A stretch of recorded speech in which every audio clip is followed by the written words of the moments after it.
darating ang Panginoon any moment now. Inaantay na lang tayo na maintindihan talaga kung ano sinasabi natin doctrine ng Gospel of God. Na tayo namatay at nalibing kalakip niya, death, burial. Kasi pag malabo yung death burial, alam mo yung death burial? 7,000 tsaka lake of fire. Definitely malabo yung pagpasok ng Holy Spirit ng Ama. Meron ba na bang babang ka ng Holy Spirit ng Ama nang hindi ka dumaan sa death na 7,000 tsaka burial na lake of fire?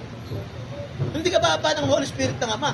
Ang binababaan kasi ng Holy Spirit ng Ama yung talagang dumaan sa apoy.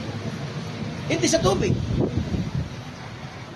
Yung kay Jesus Christ, yung Holy Spirit of Jesus Christ, na siyang buhay ni Paul, pwede yun.